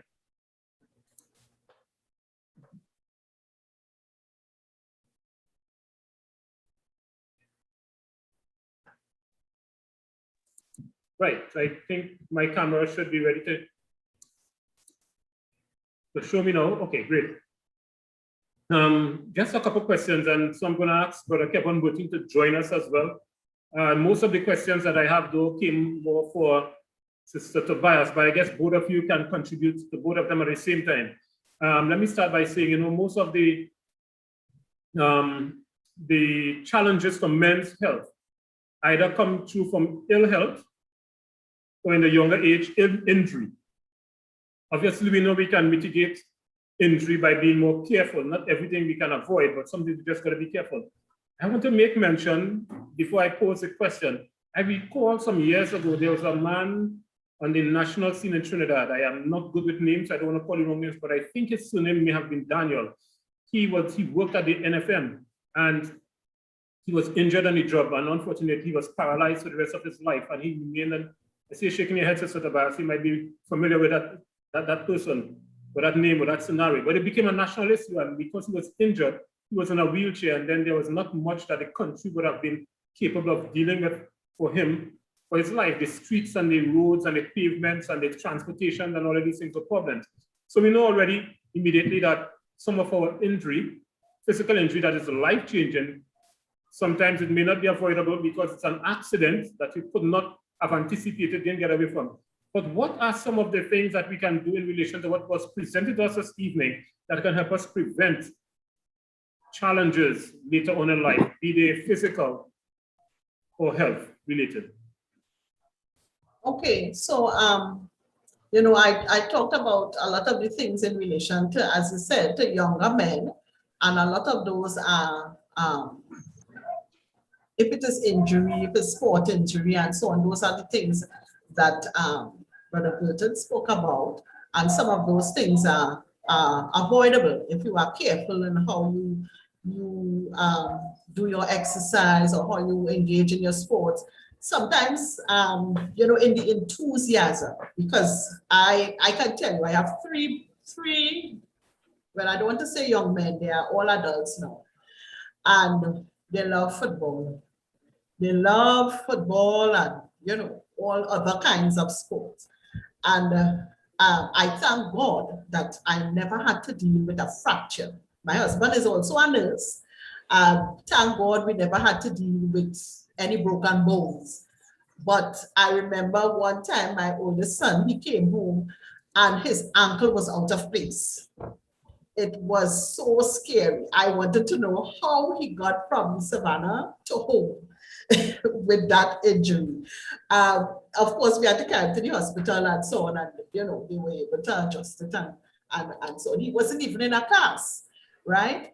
But I know that these things can happen for younger men. Things like, as you say, accidents, they love to, when they love to drive fast.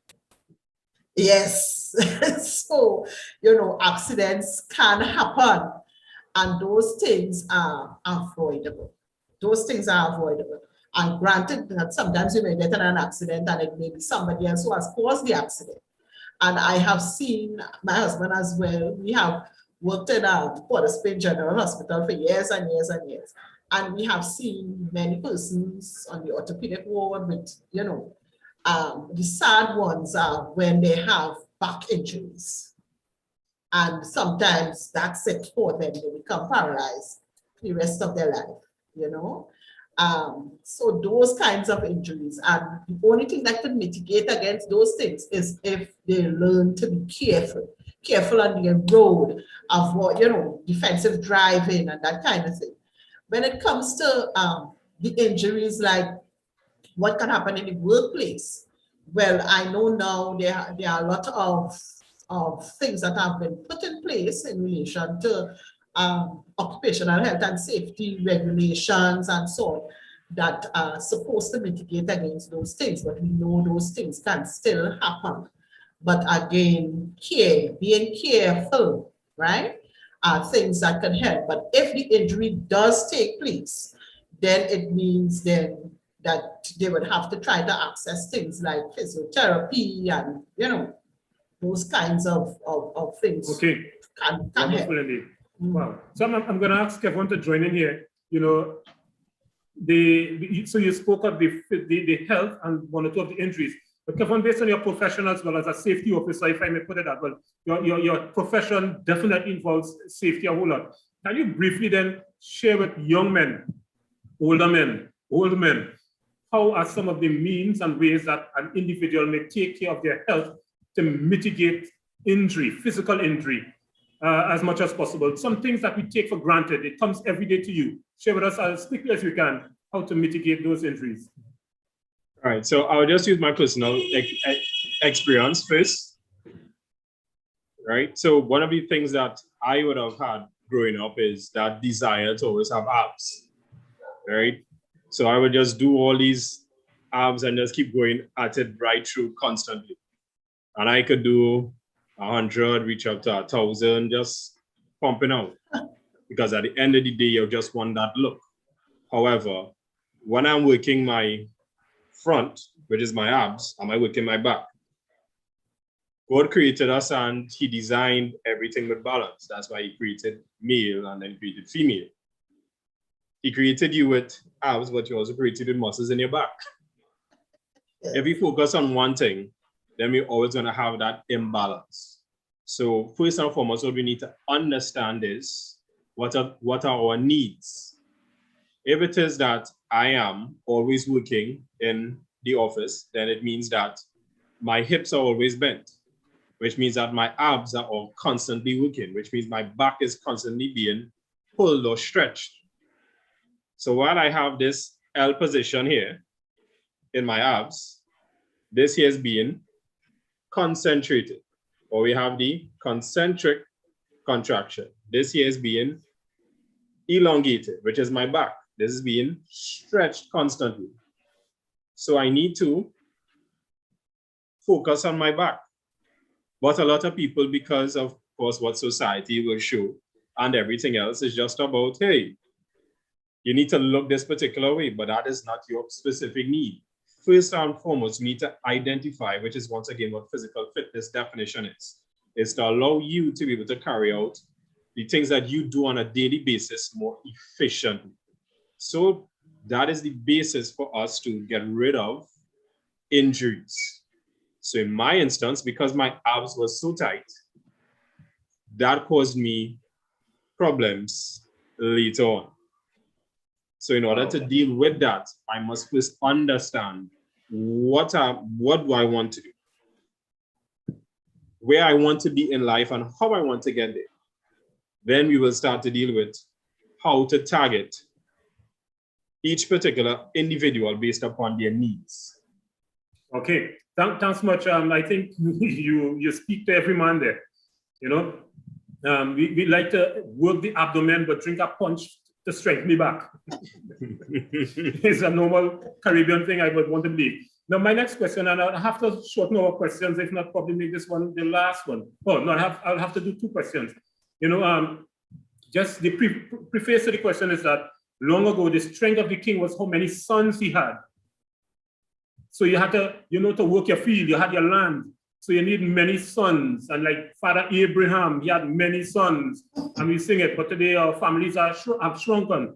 So the strength of the king today is the long life, longevity. So in terms of men's health, we look at the challenges of the injury to the prostate, injury, physical injury, the prostate, hypertension, diabetes, as we had focused this evening. Can you, in probably a minute or two, either both of you, share with us how, because the strength of the king today is his long life, how do you protect against these things? And let me put the last question into it one time. How to develop interest in young persons so that what you do now impacts you later. Now, the information is there, but how do we develop interest in men in particular, the male of the species, to look out for your health as you grow older? Because, I mean, you're young, you're strong, you don't care. What do I do? And how to keep the prostate safe from young into growing older. So those three things, those areas of health, develop interest, and how to keep that health, in particular the prostate health, we want to focus on for this question as we grow older into life. Well, if what I would like to say, I think that education plays, you know, the biggest role there. And if we constantly try to educate our young men about their health practices and so on, I think eventually the message will be heard, because they are seeing what's happening when men get older and they start having all these issues and so on. So if we keep the message continuously in their ears and in their vision, then you know, hopefully they would listen. They would listen and they will do the things that you know, because most of those conditions, as we will say, it is lifestyle conditions. Lifestyle. So if we adjust our lifestyle, then for many of those conditions, we will not develop them. Thank you very much. So I'll stop here. All right. Great. So once again, as rightfully as she was saying, that it comes down to discipline, as with everything in life. That is basically what I'll break down what she was saying there as well. It comes down to you actually willing to do the things that are best for you and not necessarily look at the now. You see, the now factor is something that we need to take off. We need to look at longevity, which is what you were highlighting to earlier, Avon, that with a king, right? In order to look at your health, you can't look at what it is that you desire now. Because if you go at what you desire now, it's not going to add to what you need later on. As you get older, you tend to lose strength and you tend to lose flexibility. So if I focus on only strength now, then it means that I'm putting my flexibility at a disadvantage. If I only focus on cardiovascular, it means that I'm working on my strength. But we understand and know that cardiovascular will help with the oxygen that is necessary. It will help with, well, we're dealing with COVID, so we're dealing with that, as well as it will help with the diabetes, right? Managing that, as well as the cardiovascular diseases and so on, right? As well as the hypertension and all of these stuff. So there's no way that you could just focus on one. But of course, we all have our biases. We all want to look a particular way, but we can't be focused on the outside, as God said, right? He's not focused on the appearance of man, but the inward man is what he is. He considers the heart. So we need to work on things that are in that particular nature, right? When it comes to overall health, there are the different components. We need to add each of those to our routines. Well, first and foremost, of course, we need to get an understanding of it. So having a conversation with someone who is knowledgeable in the matter, as well as of great plus. Don't put it aside that, okay, well, I just normally go for a walk. That doesn't negate to or add to your specific needs, because we all walk a particular way. Some of us will walk with our left foot as the predominant leg, or some of us with our right. If we're going to kick a ball or do anything at all, we're constantly doing that thing with one particular hand. That alone in itself is going to create imbalances within our bodies, and hence,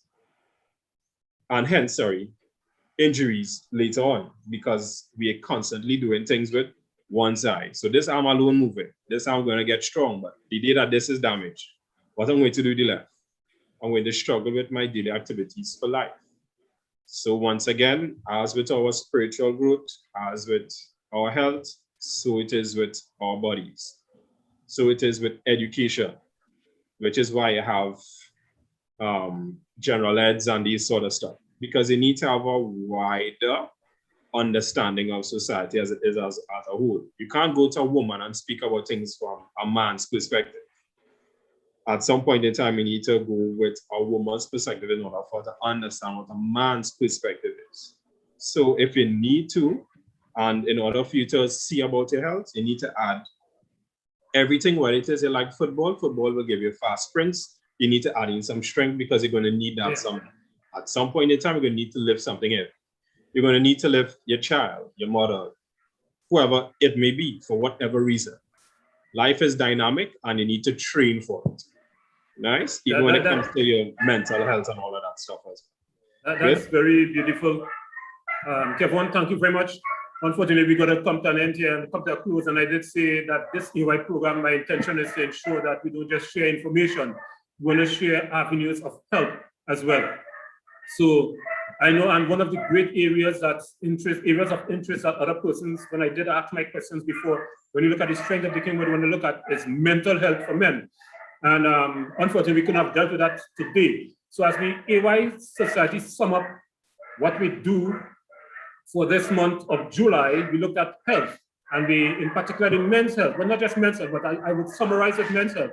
This is what I want to share with us. So some of the giveaways, let me, I thought earlier on that I did it in a particular way, but I didn't do it. So let me just share now. So those of us on the screen, here's what I want you to do. Please take notes that the information being shared, you can always go back to YouTube and get this information. So Kevin, I know you had a lot to say, and your limited time was just not enough. So here's a contact for Kevin Burton in your personal physical fitness routine. He is willing and ready to help and assist. But even beyond that, you also have, that sometimes you need the external, not just the hard pushing of yourself, but you need sometimes the soft touch, massages to regain your glow, and that helps. Sister Ebony Burton, she's willing to share with you where, when, and how you can also benefit from these things. And please take note of the numbers and the contacts on the screen. But yes, that not yet. We start there, but Sister Valerie Tobias, as we heard, she's a registered nurse, a licensed midwife, but she's also an expert when it comes to health lectures. She's willing also to share with you the information that above and beyond that you heard this evening. Here is her contact number again on the screen, 710-3934.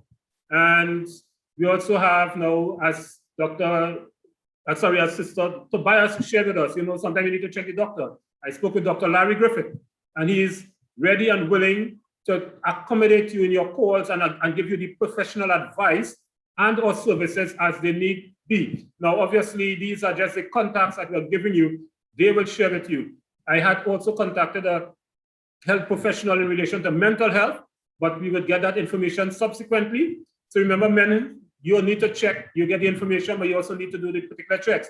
But if you just realize that you have a particular thing to do around the house as well, how to build and repair your castle, the strength of the king, Brother Travis Daisley, he is willing to share with you. Make contact with him, and he will tell you where, when, and how you can repair, build, and or repair, in particular, repair your castle so that the king may continue to be maintained in a good place. All right, so this is the information I want to share with us this evening. There's a bit more we have to share. I'm going to invite now for our closing remarks. And thank you very much to our presenters, and we'll hear a little more about them again as we close. I'm going to invite now for closing remarks why the king must maintain his health and his strength.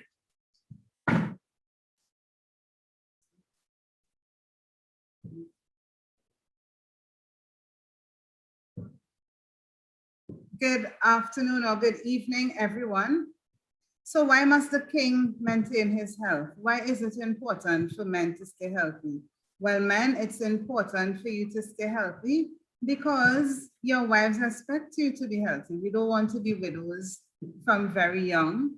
Your children expect you to stay healthy because they don't want to be fatherless. And young men, your parents expect you to be healthy because they want you to grow healthy and strong. They want you to get a nice wife, and they want you to have children so that they can have grandchildren. And in our Caribbean society in particular, men are notorious for not seeing about their health. So I really want to encourage you this evening to be more diligent as it relates to taking good care of your health, not just to go to the doctor, but to eat properly, breakfast, lunch, and dinner, or at least a heavy breakfast and a light dinner, to drink lots of water, to eat lots of fruits and vegetables, and to exercise regularly. Because the Bible says that God wants us to prosper and be in health, even as our souls prosper. So men, young men, as well as older men, taking care of your health, being diligent is very, very important. Because as wives, we do not want to grow old alone, and your children want you around. And for single men, your brothers and sisters and parents and friends expect you to be around. So have a great evening, and remember, be healthy.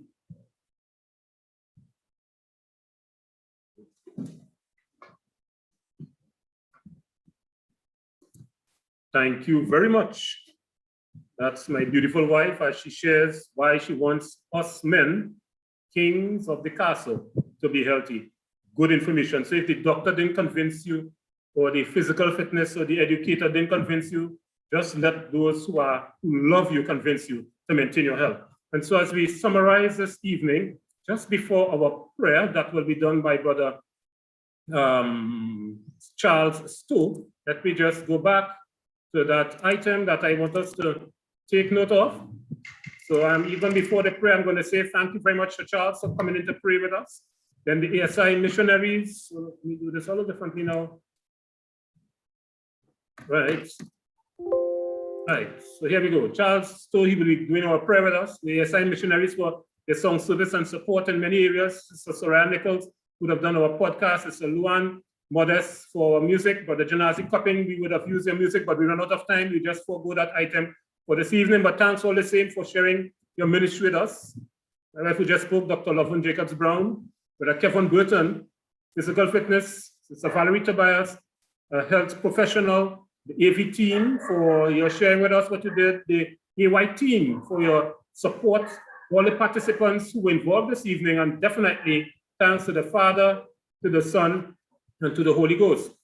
Now, I just want us to take note that next Sabbath, God's willing, here our AY program, beautiful program, so be prepared, be on time, 4:05 p.m., life's goals. What to do when life does not go the way you planned, whether in whatever area it is. What should you do when it just doesn't go the way you planned? That's the AY evening for next Sabbath, God's willing. Be prepared, be ready, and come and be blessed. So as we come to an end this evening, just before our prayer, we have another item. Sister Felicia Or will be coming on to share some information with us as well. Please take note that you need to remember to visit our page, our San Juan SDA. San Juan SDA YouTube page, visit it, but don't just visit. We want you to make sure that you like our YouTube page so you can continue to get what we have there. But don't just like it. We want you to also subscribe to our YouTube page as well and continue to stay tuned for more spirit-filled programs. So I'm going to invite Brother Charles Stowe to now pray with us. And after his prayer, please stay on for some more information from Sister Canisia Burton.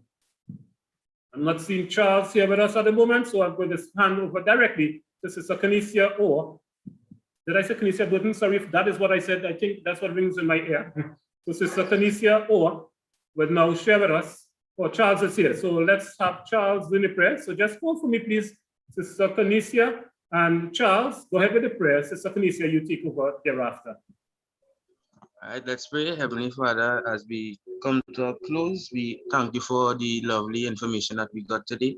I ask that you will let it resonate in our lives so that we can go through our day-to-day basis and our day-to-day activities and remember these health tips so that we can live a longer and happier and healthier lifestyle. In your name, Jesus Christ. Amen.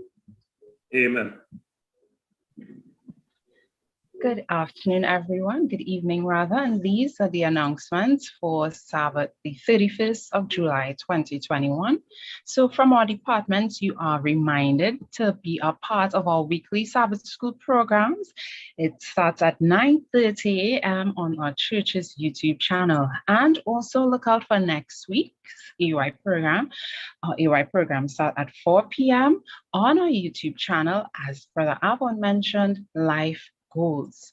The Women's and Men's Ministries Department wishes to remind all men and women that on respective weeks, immediately after the Friday night worship service on Zoom, that there will be a 30-minute prayer band. So please stay connected to the church's WhatsApp chat so you can find out which weeks are for either the men or the women.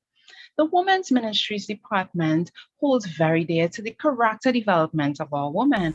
For the first half of the year, the book Mind, Character, and Personality Volume 1 was studied. Now, during the second half, we are inviting women to continue reading Mind, Character, and Personality Volume 2. You can also listen to the audiobook on YouTube. So be a part of this inspiring initiative. There will be a special program for the young women of our church, which will be hosted by the Women's Ministries Department. This is on Saturday, the 14th of August, 2021 at 7 p.m. on Zoom. You are also reminded that on the 12th of September, 2021, the Women's Ministries Department will be hosting a special Sunday night worship service at 6:30 p.m. So women and men, you are invited to be a part. The Women's Ministries Department is asking all women, and brothers, you can join in too, as they prayerfully plan for the upcoming crusade that will be held by the Men's and Women's Ministries Department in the fourth quarter. Community Services wishes to remind all persons that donations are currently ongoing. So you just need to give your donations of food supplies and other items. If you are in need, please do not forget to reach out to any member of the Community Services Department. Our weekly online church services, you can join in our Sunday, Wednesday, and Friday night services on Zoom at 6:30 p.m. For this period, we will be looking at Have You Found Him? Our Lord and Savior Jesus Christ. This quarter, our weeknight activities will be focusing on the books Isaiah of Ages, Daniel and the Revelation, and the redemption story. Moving on to other programs, Let's Grow Together. It's a group gardening project. Now, for this project, you can find out more about it from Brother Preston Dick and Brother Adrian Samuel. Stay connected. And here's how we can be a part of the church's WhatsApp fellowship chat and the WhatsApp news chat. Be sure to subscribe to our YouTube channel, San Juan SD. Don't just subscribe, like, and share the content with someone. And be inspired by the word of God for this week. In Psalm 62, verse 5, it says, "Yes, my soul finds rest in God. My hope comes from Him." So, thanks for listening to our announcements and enjoy your week in Jesus.